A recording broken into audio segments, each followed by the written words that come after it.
Food is fuel for your body, your mind, and definitely your sport. But let's face it, nutrition is confusing, and the expectations on girls and women to be thin and have a six-pack are exhausting.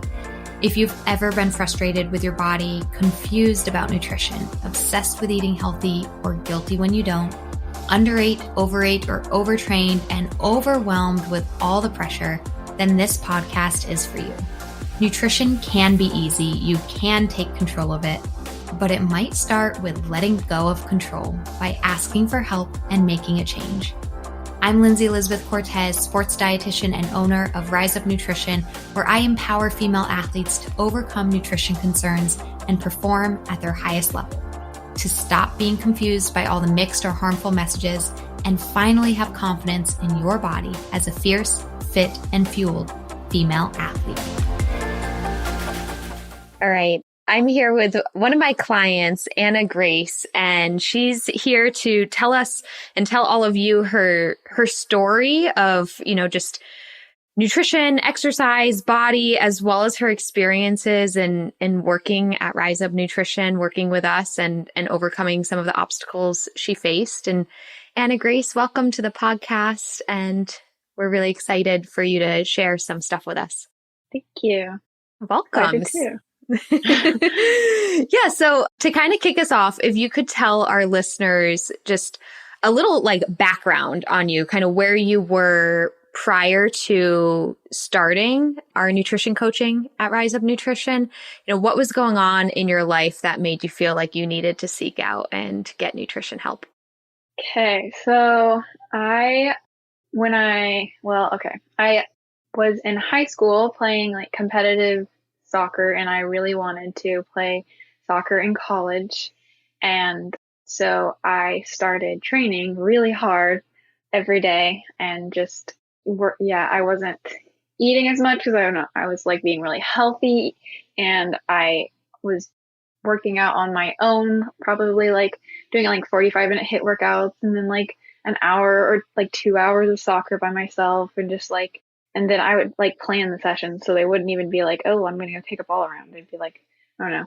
And that just kind of developed. I got really stressed about food, and I did not that was high school, and I really didn't gain any weight when I was growing from freshman to 18 or something. So I got I never got injured somehow, but it was my energy was my focus. I was trained so hard, and then I'd be what is going on? I can't it's not working. And so then I would train harder, and then it wouldn't work. And then sometimes people on my team would be oh, I did 20 minutes of ball work in my backyard the other day. I feel so talented right now or something. I don't know. And then I'd be well, I wouldn't say this, but I did an hour or 2 hours every single day for the past 3 years, and it wasn't showing. I could do it. I had no stamina, and in games there was I could not focus. Freshman year of high school, before this started, I definitely you can just stop thinking about thinking when you're playing soccer. You're just okay, the ball's there, I go there, or something like that. You just don't think about it, and you're you get into the flow of the game or whatever. And that never I just could not, for years, could not get back into it, and it was so frustrating. Yeah, I think it really, your high school experience with training just really highlights, this message that more training isn't always better, right? You kept pushing yourself more and more and more.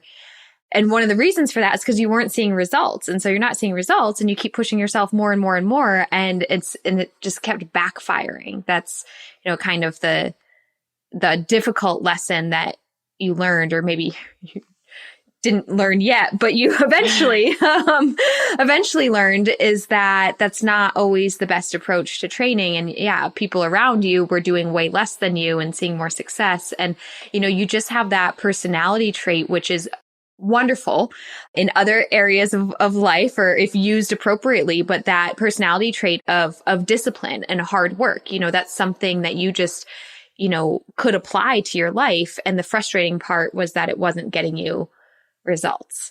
And so it really stemmed from you when we talk about like your nutrition concerns, it really stemmed from this performance concern and this intense desire to be better on the soccer field, right? Right. I really wanted to play in college very badly. I took a gap year at the end of high school, partially because my family was moving and like the in-state schools were changing. But then I was like, I want to play.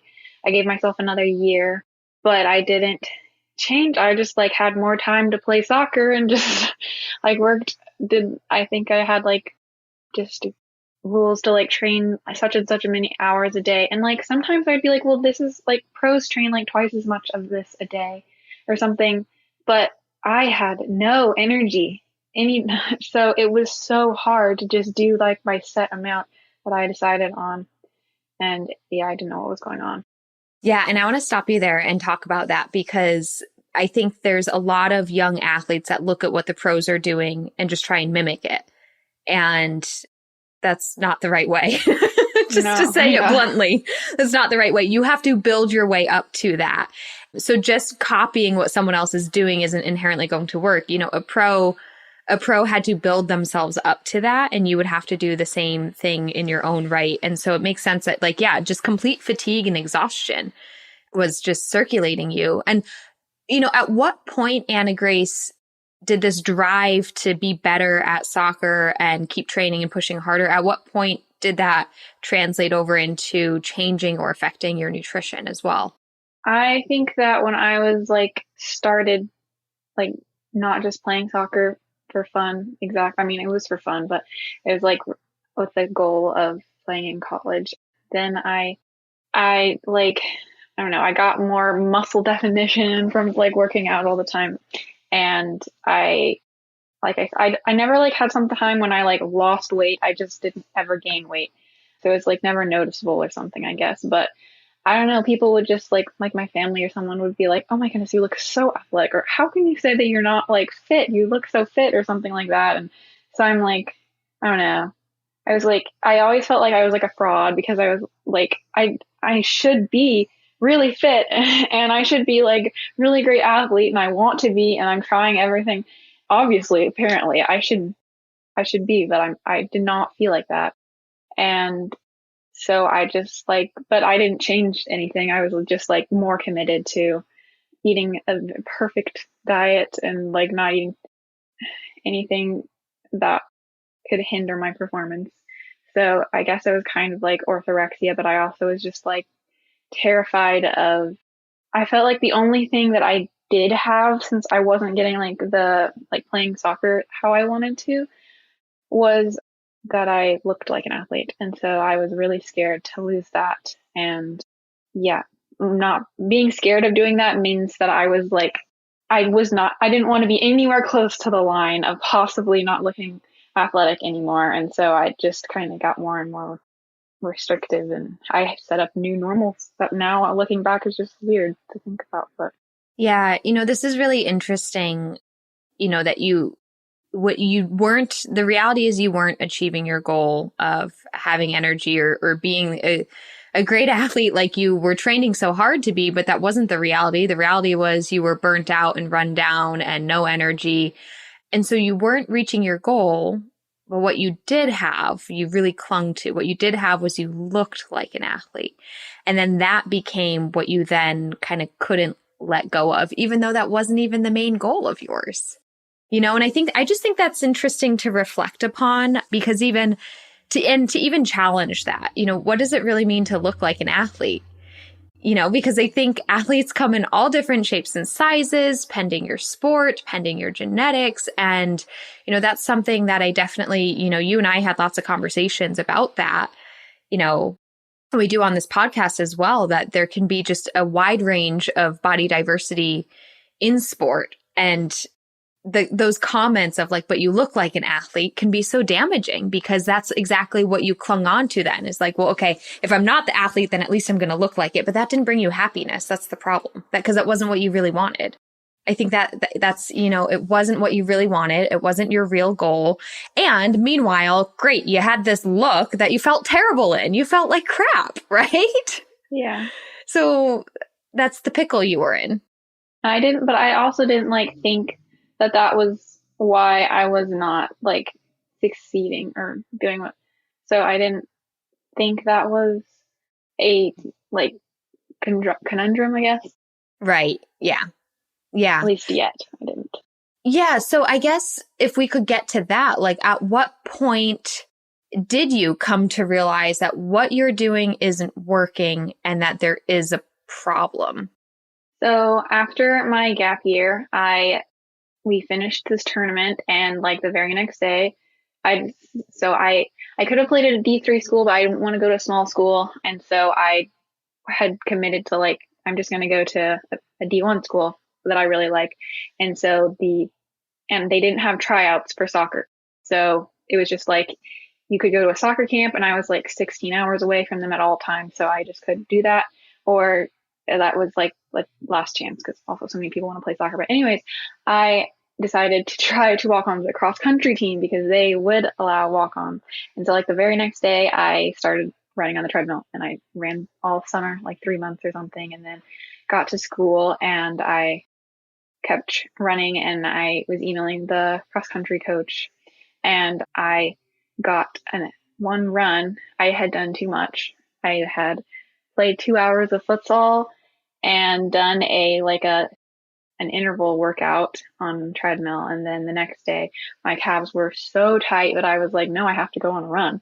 And so I did, and I didn't stop when my Achilles started hurting, and it got really bad. And the next day I could not walk normally. And I was like, that was the first injury that I had that wasn't like a twisted ankle. And so it was, I didn't really know what to expect. I was like, this is just going to go away, right? And then it didn't. And that was like, really hard. But at that time I had also been listening to podcasts I think they were like Dr. Stacy Sim podcasts. And she just talked about how like, if you don't have regular like hormones, then you're not performing as well. And she just listed all these horrible things, like you don't have energy, you can't focus, you can't reach your max potential, you can't adapt to training as much, you're gonna like damage your cardiovascular system, like on, and totally freaked me out. And those were all things you were resonating with. Yes. Right. Yes. All things you were experiencing. And so listening, and she's a great resource, Dr. Stacy Sims, and she's a really great resource on this stuff. So yeah, finally, like you kind of light bulbs went off of like, oh, all this bad stuff I'm experiencing, there's a reason for it. And this is why. Yeah. Yeah, definitely. I remember one of them was like, you wake up in the middle of the night and you're like really wired. And that was happening to me all the time. And I mean, it was after like the first year, I guess, of dieting or whatever, I never got hungry. I just got like really weak. And that's when I was like, okay, I feel like I'm going to faint. So I guess I have to eat something now. So I would wake up like just super wired, and my stomach might be kind of empty, but I mean, I wasn't hungry. And so, but then when she said that, I was like, well, that's probably why I'm waking up or something. And I was like, okay, well now I'm injured. So like the prescription for that is just to stop exercising and eat more, which made me so angry when I heard that. Yeah. But I finally was like, okay, well, I'm injured. So this is just going to be like, I will just not run, not work out as intensely for a month. And then my hormones will come back and I won't be injured anymore. And it'll be great. I'll be back in, like that happened in November. I'll be back in January and I can just try again. And that was so naive, I guess. I don't know. Did not work like that at all. A month. Oh my goodness. Took like a year and a half to finally get done with that. Yeah. Yeah. So your little plan of I'll just exercise a little less and eat a little bit more wasn't the full solution. But It's interesting that you said, Anna Grace, that you were angry, because I don't think you're the only one who gets angry. Not only when first realizing that maybe what they're doing is wrong and that's a problem. I mean, right? That's the first phase of any like intervention is like denial that anything I'm doing is wrong. No, that can't possibly it. So, and then you get angry and you get angry at the solution because it's typically the opposite of whatever you've been doing. And that didn't sound like something you were willing to do at that time. I mean, it really wasn't. Even the 1 month that you attempted to exercise less, was so different than probably what you've really learned throughout this entire journey. But it makes sense that you were angry. And I think that's just fair to point out for other listeners who might be in a similar position and get angry that this is happening to them, or get angry at the changes that they have to make. But one reframe that I want to offer, and I do so with a little bit of hesitation, but you don't have to make these changes. As a medical professional, like I would want you to, but why do you have to? It's a choice. If you want to feel better, if you want to be more energized, if you want to be the great athlete that you want to be, if you want to have a chance at making the cross country team or the soccer team, like then these are the steps that will help you get there. So it is a choice to improve your life. And that's kind of, I think, the turning point for a lot of people. Instead of getting angry at, I have to do this, to finally recognize, like, I want to, And I think that probably took a little bit longer for you, if we're being fair, right? Right. Yeah. Yeah. I never have really, this process wasn't enjoyable. It was just not enjoyable. It was really hard, but it is really important and worth it. Okay, she said it. It was worth it. Reluctantly, but you did. Well, and let's look at kind of fast forward then. Like what made it worth it for you to stay on this path or to reach out and get help? What is making it worth it? Yeah.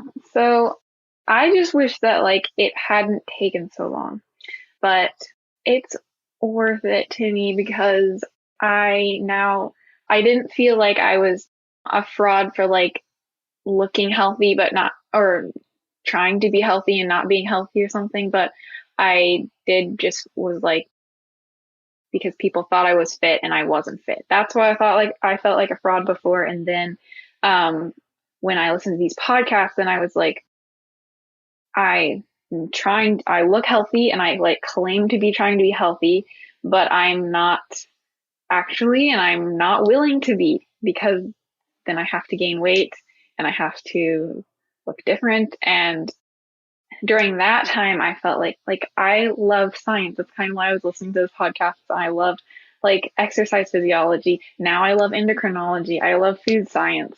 And I felt like I couldn't be in that field or pursue that field if I wasn't committing and like putting into action what I learned. Like, oh yeah, that stuff is really important and cool, but like, I'm not going to do it.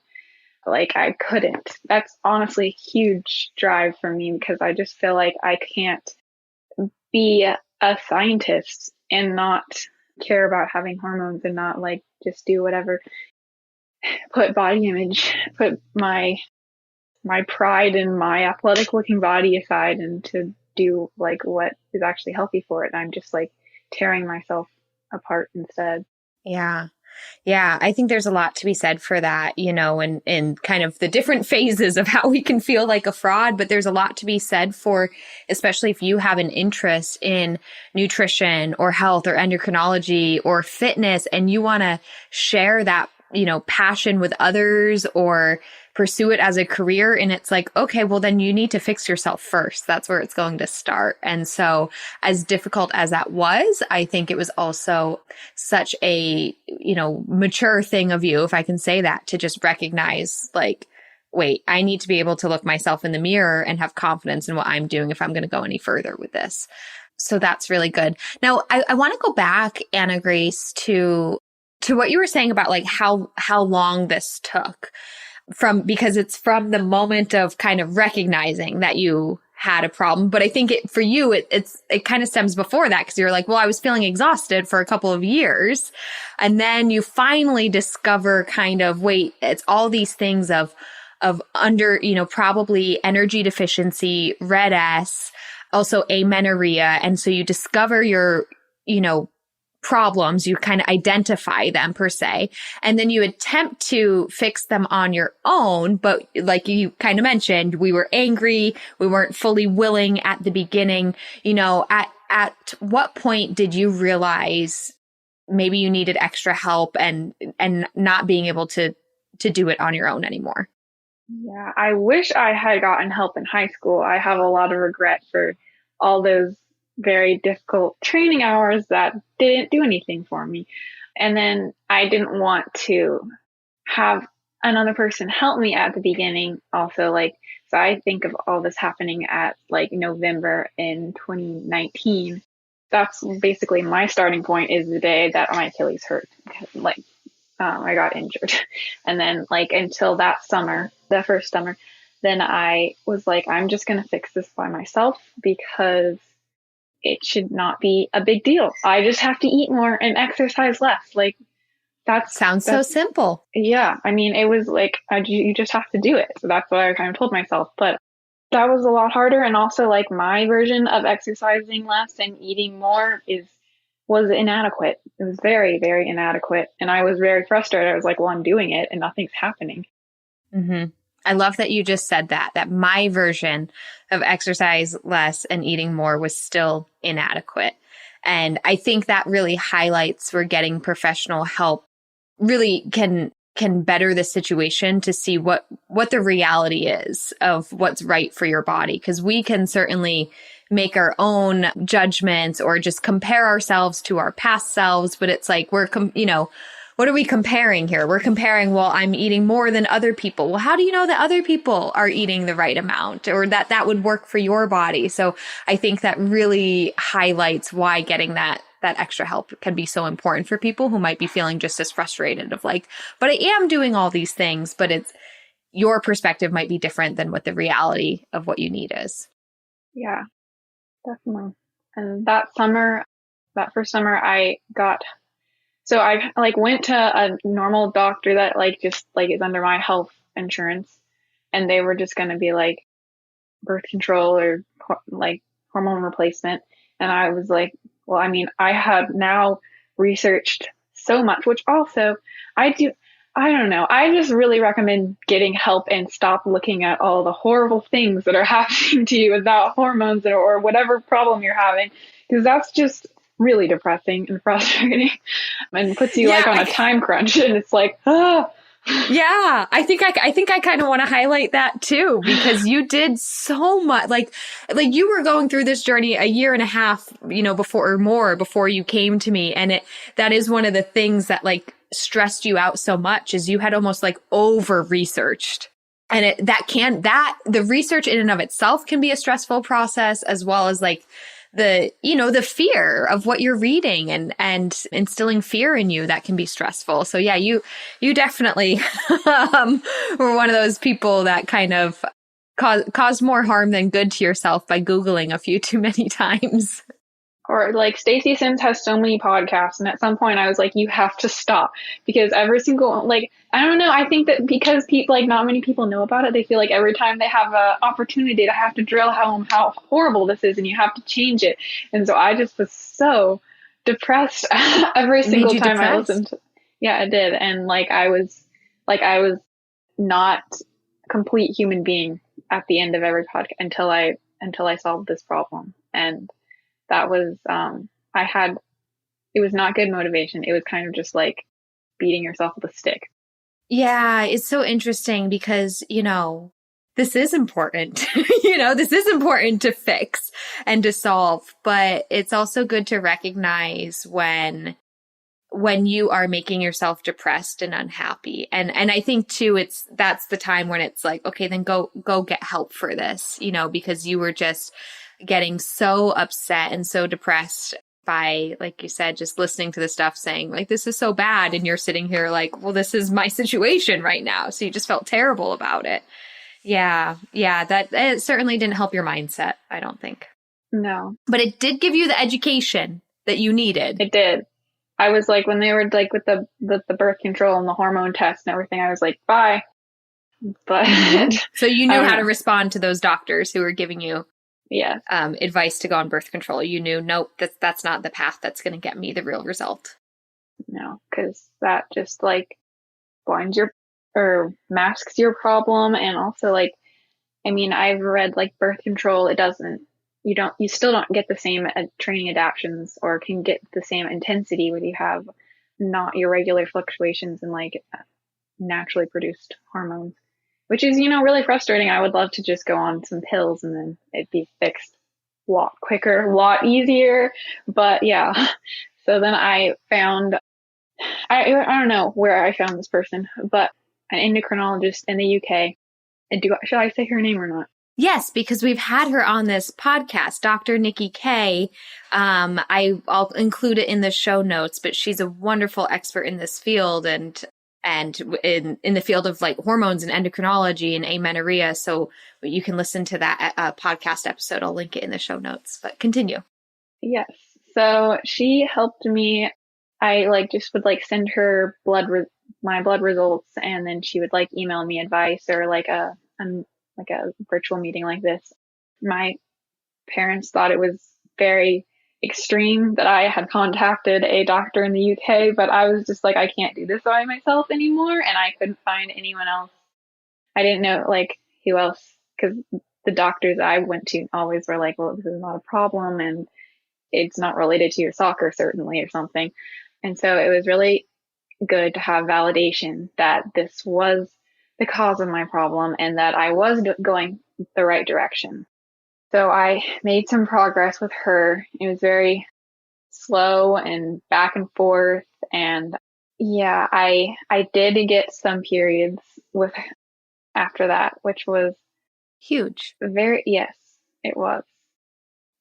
It was very exciting, but because I was I didn't think that I was not supposed to exercise, or I did some weight training. I took 1 month completely off because I also had a knee problem that came after the Achilles problem, and just I just had to stop for a month. But then most of all the rest of the time I was doing weight training, I don't know, probably 3 bigger days and other walks. I was also walking. That was the thing.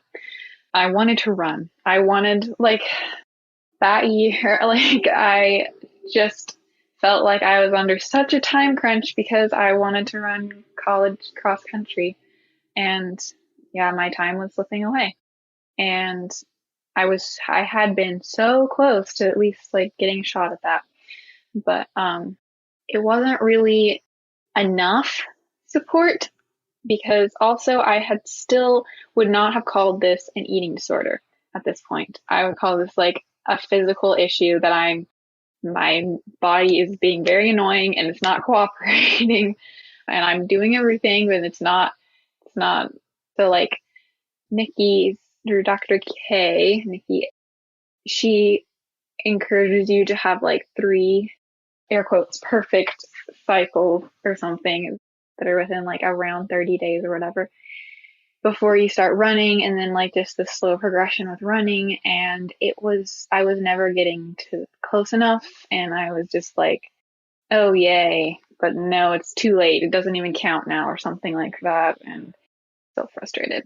Yeah, so it was huge progress that you made of actually restoring menstrual cycles, but the issue for you was you weren't yet able to progress your training at how you wanted to. You basically weren't exercising anywhere near where you ideally wanted to, and you still felt trapped because although you were getting cycles, they weren't yet regulated or normal, and so it left you in this very what do I do kind of phase, and you didn't know what to do next with your training or your eating. And also because you're eating, just like you said, at that point in time, you just felt like something's wrong with my body. And you did recognize you need to make a change, but you hadn't fully addressed completely the eating side of things. Right. At this point, I was I hadn't been counting my calories in college. I had some during my years before that. So, because it was always sometimes my dad would tell me that I wasn't eating enough, and I'd be that's ridiculous, I'm totally eating enough. And sometimes he was hesitantly tell me that I should track my calories and be like, see, look, this isn't enough. It was never to not eat, to eat less. I, strangely enough, never did that. It was always to eat enough, but it, again, my version was not adequate. Your version was not adequate. No. But now again, like that's what I was doing when I started working with Nikki. Like she was like, you need more carbs. So like I was like tracking how many carbs I was getting, and then I was like increasing that, and I kept increasing that because she makes a huge point that carbohydrate, like how much total amount of carbohydrate really affects T3 availability, which like is a really big problem when you have RED-S, that you just don't have enough. It's like connected to energy availability, the thyroid hormone. It is. T3. Yeah. Your thyroid hormones are certainly playing a huge role in energy availability, and therefore, having regular menstrual cycles as well.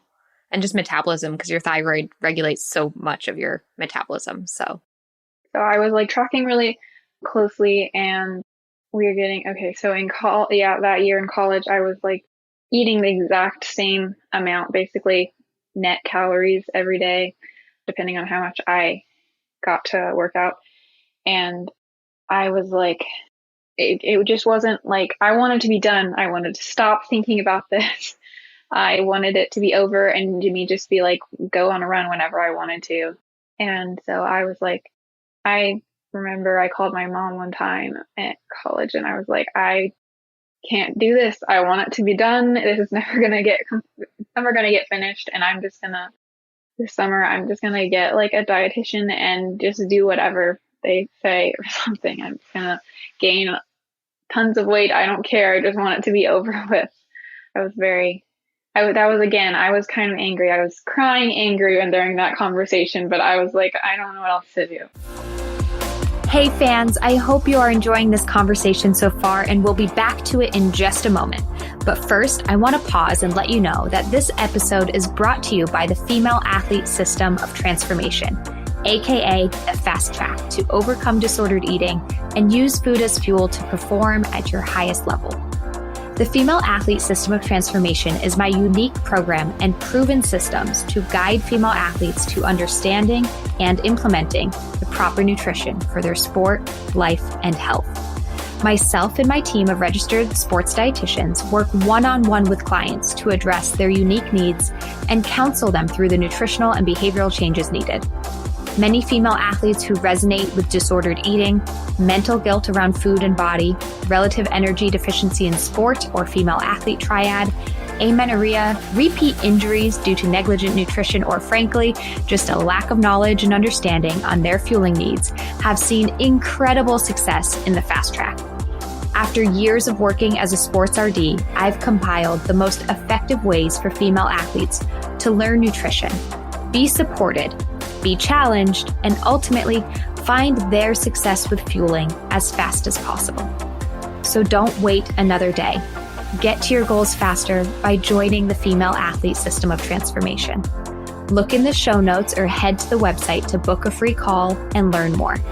Okay, now let's get you back to the conversation. Enjoy.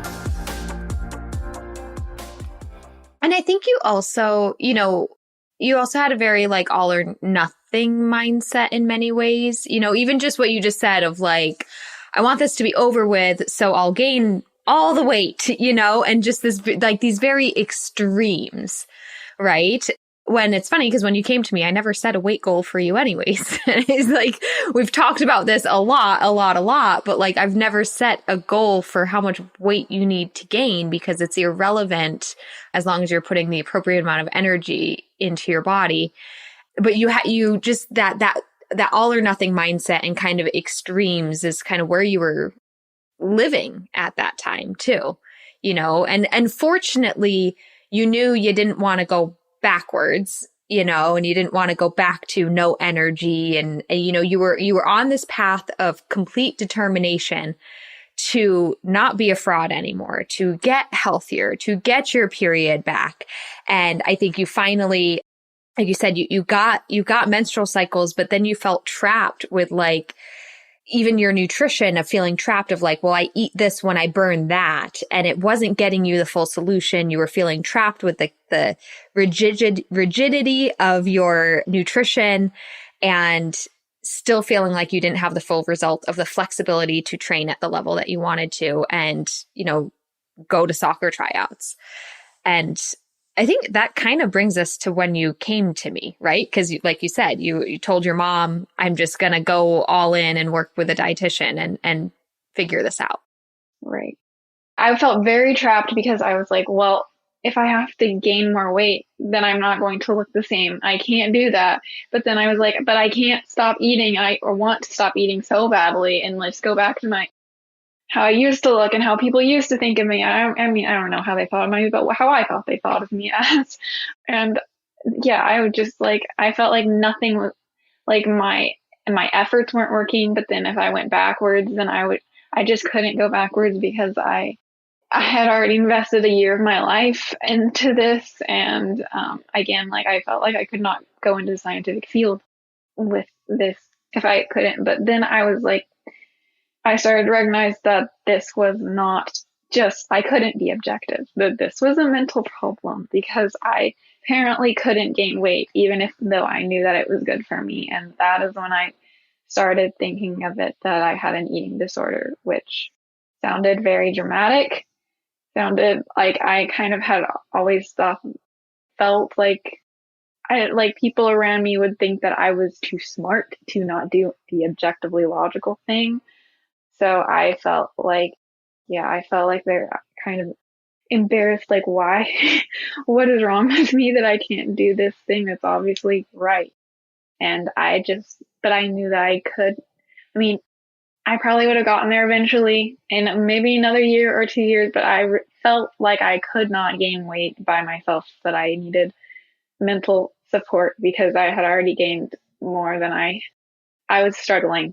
And I was not even done.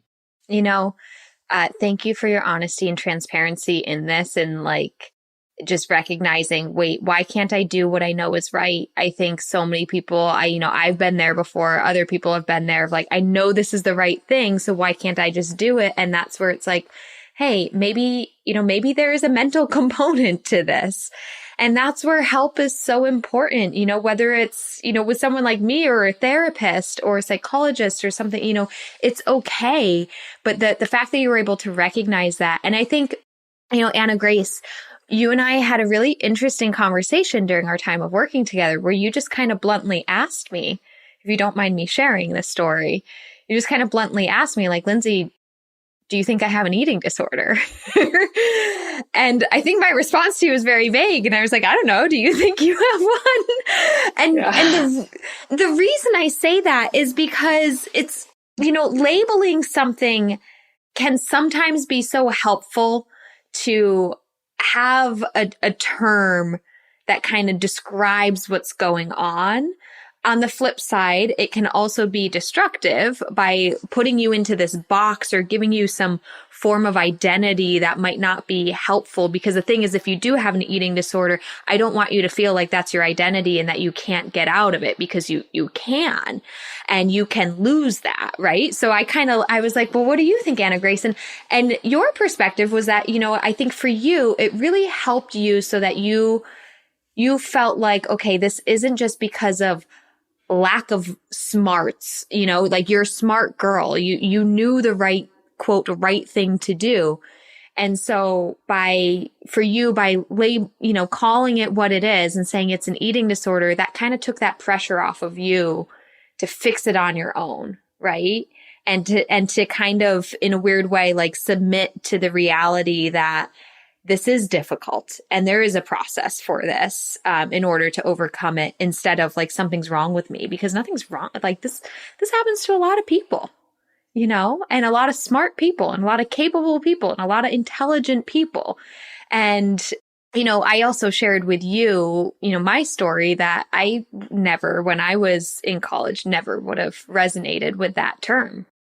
and never would have admitted it. But in hindsight, I can be like, oh yeah, that was disordered. That's, and so it really varies person to person if you want to call it an eating disorder, disordered eating or not. But I think for you, feeling so trapped in that, why can't I fix this on my own mentality and feeling so frustrated with yourself, am I correct in saying it was really helpful to just address it and say, it is an eating problem. It is an eating disorder. Yeah, it was. Yeah, it was really the difference, like, because my parents would be like, well, you know everything that you're supposed to be doing, so how is the dietitian going to help you? And honestly, it wasn't, I mean, the dietitian, like, you definitely needed to know about food to help me, but the difference was that you helped enable me to actually follow the stuff that I knew. And that was like a little harder to explain to my parents, but they just felt like I couldn't, which is again the mental problem part, that I couldn't be objective. You said that so good.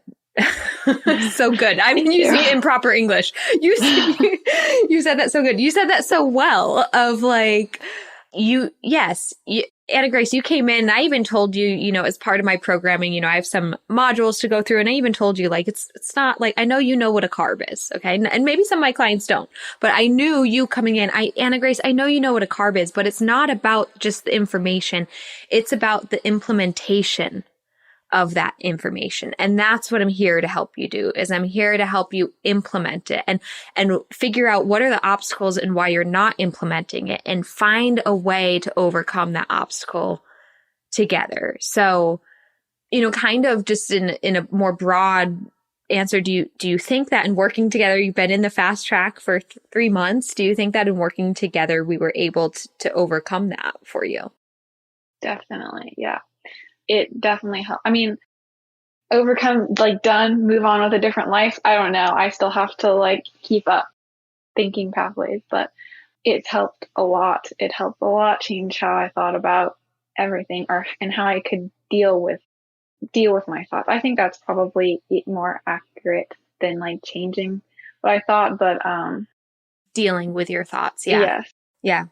Like, I just had a lot of self-hatred because I felt like I had been doing this for like a year, and like my body was broken. It was never going to get fixed, and I couldn't do what I needed to do. So I was, beating myself up really badly about that.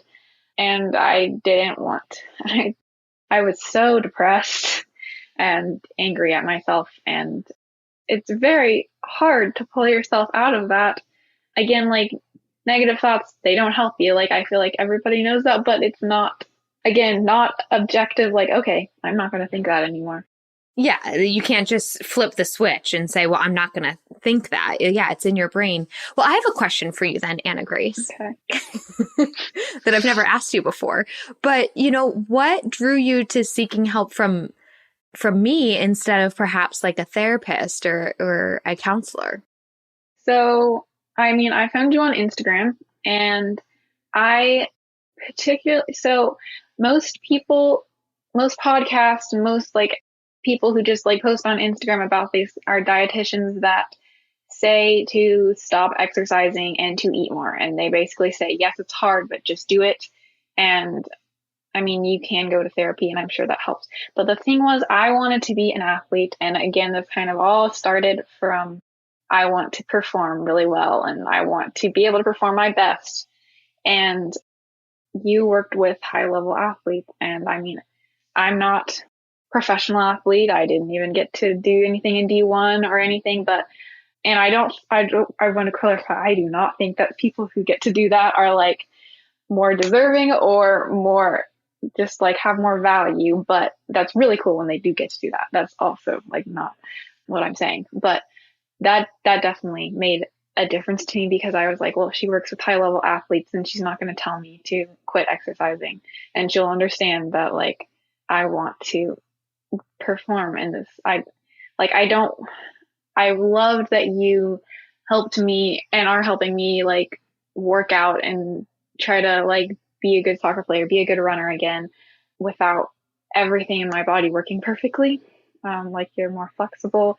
And I wanted someone who was flexible, and also you weren't just a dietitian. You worked on the mental side, which I had decided was a huge problem for me. But it just like made me so frustrated when people said you have to stop working out completely and you're not reaching your goals. Oh, well, that's because you're not working out strictly enough or not eating enough strictly. And I'm like, it was frustrating. It was For like, well, what sure. if you can't? Whether you just like mentally can't, or you're an athlete or something. And I don't know, I'd heard about some people who didn't stop, like Abby Cooper. And I was like, well, I want to be like that. Like, why can't I get to do that? So that was big for me. Yeah, I want to take a moment to just share that, there are a few different approaches for how to overcome disordered eating, eating disorders, amenorrhea, red S. There's different approaches, and one is not inherently like more right than another because it all depends on, each person and where they're at and where they're trying to go and what they are willing to do. So if somebody were to ask me point blank, like, how do I get my period back? Maybe I would say that oversimplified answer of stop exercise, eat more food, but not everyone can do that. Not everybody's willing to do that. And there are other ways. And with that though, because I want to be clear about this too. I do work with athletes. So many of my clients are getting their menstrual cycles back while still training. That does not mean overtraining. And it doesn't mean training 5 hours a day or, it doesn't, we're smart training. I think that's something you and I were able to do this entire time that we worked together is you continue to progressively increase your training. So I know at the time of recording this podcast, you're ultimately not exactly where you want to be with your training, but you are training multiple days a week. You're now back in college. You joined the rec soccer league and you're getting to play a couple days a week of soccer and you're hitting the gym and you're running. And maybe it's not, just correct me if I'm putting words in your mouth, but again, it's not where you want to be just yet, but you're doing it. And that's what's awesome about this is that you are training and you're training smart and your health is in a better place. Your mental health is in a better place. Your hormonal health is in a better place and still improving. And your nutritional health is in a much, much better place too. So that's, again, kind of going back to what you were saying before. I don't know how many minutes ago, but just saying that like you're still on this journey. Maybe it's not completely over, but it's like I'm applying everything. I think you were saying it in reference to your thoughts of maybe I'm not just over those thoughts, but I know how to deal with them. And so I'm applying it to your life. Is that a correct summary? Yes. Yeah. Okay. Getting to play, I'm playing club soccer. And so, yeah, that was definitely big step that I was excited and like running again. I mean, like I did agree. I mean, I did this before also I joined you, but I was like, I want to be over. And so I stopped running because another thing is that Nikki says that high heart rate is like, that like really affects your stress and like, so I was just like, okay, I'll stop. And also I didn't want to have to it. I didn't want to be running 20 minutes twice a week, like just basically like run walking or something and then maybe I'd have to stop again or like it not really building to anything. So I mean, I didn't run for a while, but I'm getting to do that now. I'm getting like a little bit and then I'm getting to play club soccer and I'm really, it's getting there to like me being really at the end of everything being worth it finally. Yes, she said it. Everything's worth it finally. I mean, because also when we talk about, your mental state throughout all of this, and, you've hit on the fact that you were so hard on yourself and you were getting depressed and you were overly stressed. And many times you did want to give up. You did feel like, is this even worth it?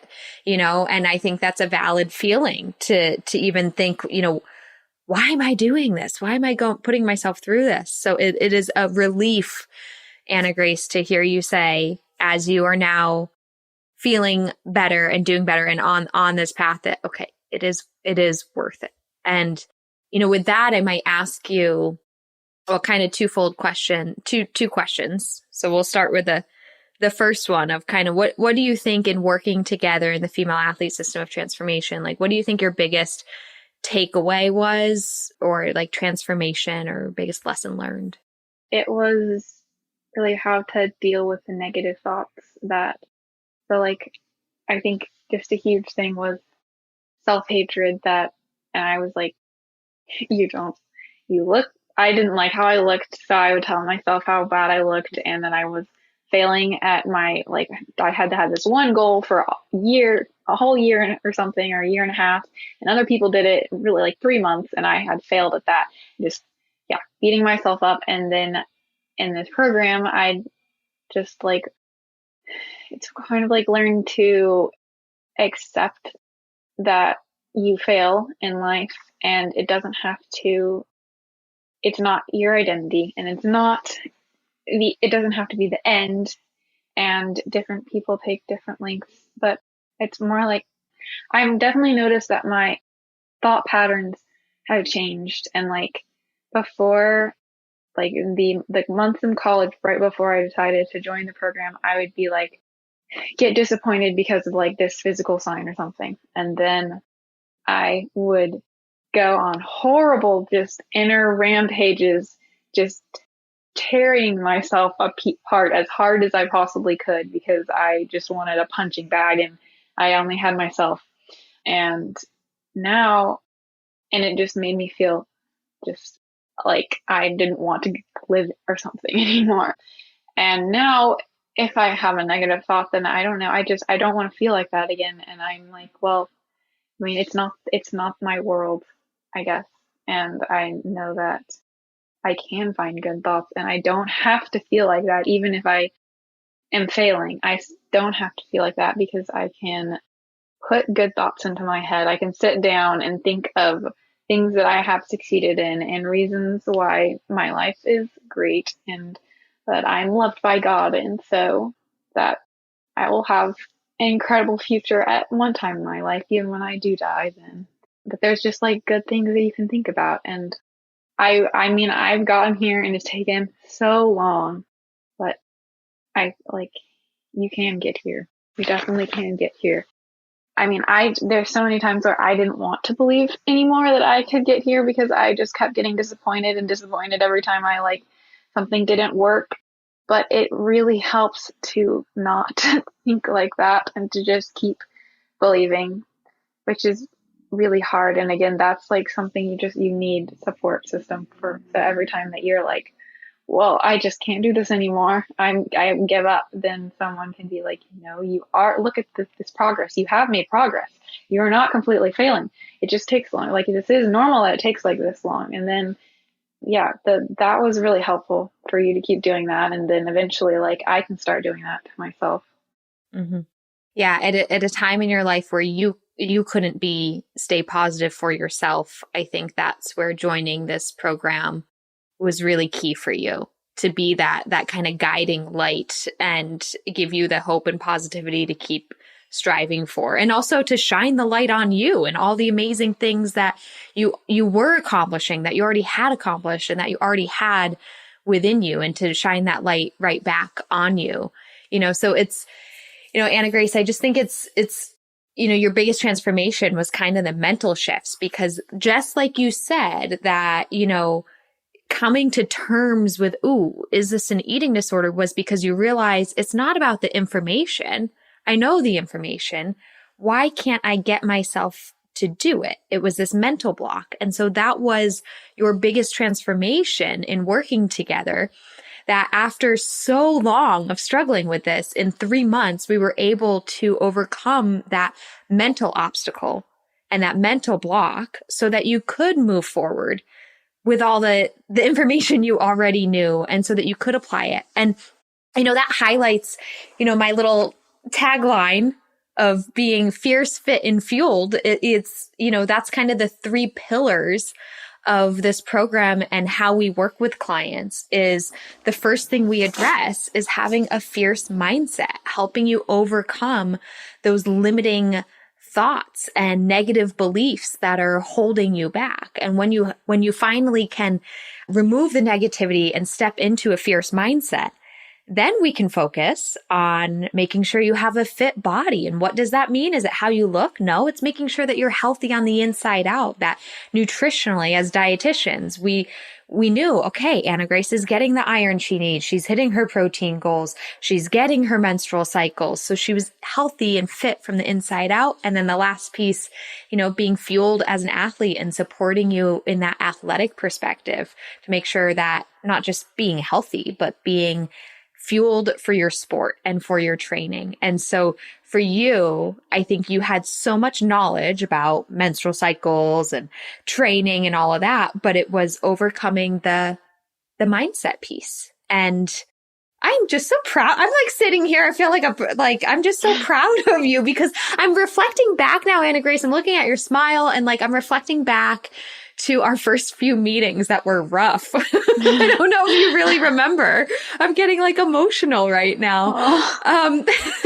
Because it was interesting because for me as being your coach in this process, when I first started with you, I was trying to figure you out, because you weren't you. I'm so emotional right now. And as I got to work with you and you overcame, those mental struggles, you're you. I don't know who you were before, but I know who you are now, and it's amazing.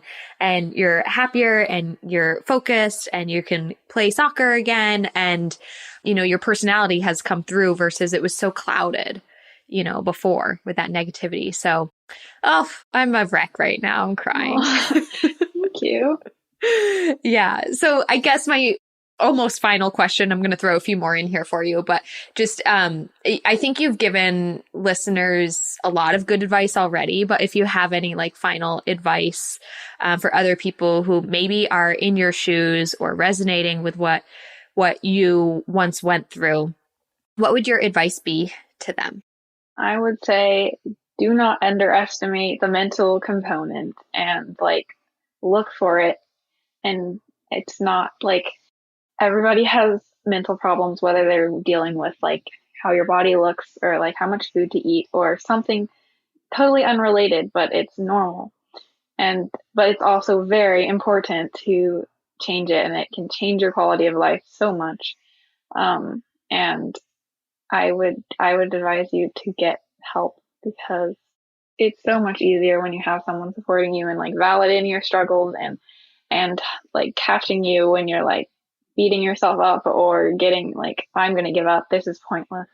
It's so helpful to have someone stop you and say, no, keep going and you're doing good. That's my advice. Yeah. Yeah. And I really like that you said, it's normal to have mental struggles. Everybody does, but still change it. Right. And Right. work to improve it. Just because something is normal doesn't mean that we should just accept it. It is okay that it happened or is happening. It's common. It happens to many people, but you can change it. You have control and you can take, the steps needed. So, Anna Grace, I just can't thank you enough for sharing your story on this podcast and being willing to share it with others, because I know speaking for you, if you could have saved yourself some time in this process, you would have. So maybe I think by sharing your story, you might inspire many other girls and women to do the same and to get help sooner, to address this mental component, or to even just for those who don't even know that they're doing anything wrong, and just acknowledge okay, this is amenorrhea, this is energy deficiency, this is disordered eating, and start that process of acceptance and action. So thank you so much for being willing to share it. Do you want to play my rapid fire questions? Yeah. Yes, Definitely. I know you're a listener of the podcast, so you know what they are. I think I do know what they are. Okay, Anna Grace, if there was one food you could eat every single day for the rest of your life and never get sick of it, what would it be? Dark chocolate. If it's dark cocoa powder I put that in everything. I love it. I definitely dark though. Milk chocolate is not the same. Yeah. Yeah. At first, I was surprised with that answer because I was like, wait a second, what about your pancakes that you have for breakfast? No, but they have often? dark cocoa powder in them. You're right. Dark cocoa, and then like the mug cake has dark cocoa powder in it, and like smoothies you can put dark cocoa powder in, brownies and everything. Yes. I mean, like no, the waffle. My favorite breakfast would be the dark chocolate waffle with almond butter and blueberries, and then the eggs. But the almond butter and blueberry waffle, that's really good. Yeah. But, yeah. I mean, because I know your food really well. So I'm like, wait, you do eat that waffle for breakfast every single day. But the dark chocolate makes complete sense now. And that's why your iron was always through the roof every time we looked at your nutrition. I was like, your dark cocoa, your dark chocolate is just helping out your iron so much. You do eat a lot of it. You're right. And it's way easier to eat than like blackstrap molasses or something. Just mix it into everything baked. Mm-hmm. Mm-hmm. You are so right. Yeah. So dark cocoa, dark chocolate, you could eat it, never get sick of it. You basically already do it. Yeah. Mm-hmm. Great. What is your favorite sport to participate in? As of now, it's soccer. I suppose it could change in the future to running, but haven't done very much of that. And I do love playing soccer. Very fun to play it. And you're back at it. So we're excited for you for that. And what about as a spectator? Is it still soccer or as a spectator sport? What do you like watching? At the Olympics, like I liked watching runners that I knew of. That was really fun to watch them run around in circles. But soccer games take longer. So I mean, it was possibly more fun to watch them just like the shorter event with these people that I knew. But I do like watching soccer. And if it was like just people that I don't know, like the running events where I didn't know anyone, I had no interest in that. But like I could turn a soccer game on and like have no idea who any of the players were. And I would still think it would be cool and fun to watch. Yeah. Yeah, totally.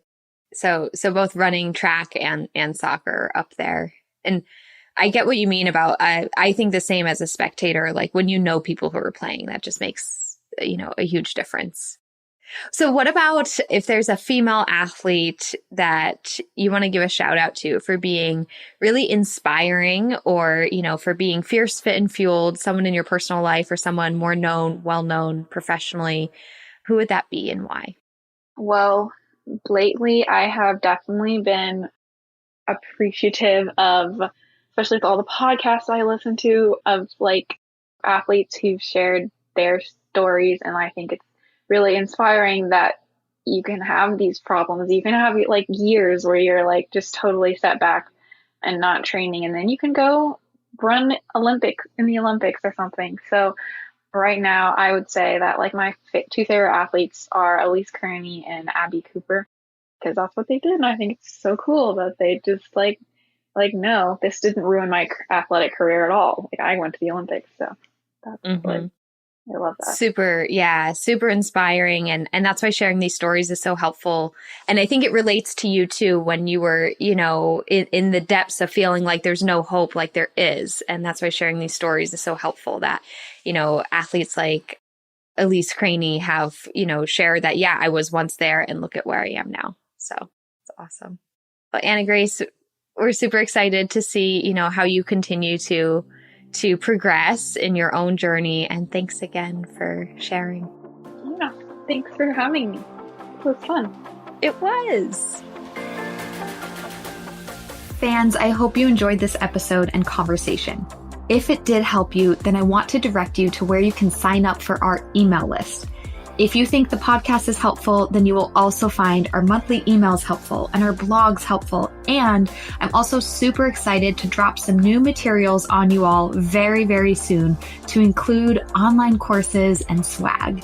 That's right. Although my specialty is coaching clients one-on-one individually to their goals, I do know many female athletes are looking for more digital resources that they can take advantage of on their own time. And that is coming super, super soon. So if you get on our email list, then you will be one of the very first to know and even get early bird pricing. No joke. I've been working on this and some other big things for Rise Up Nutrition for a while now.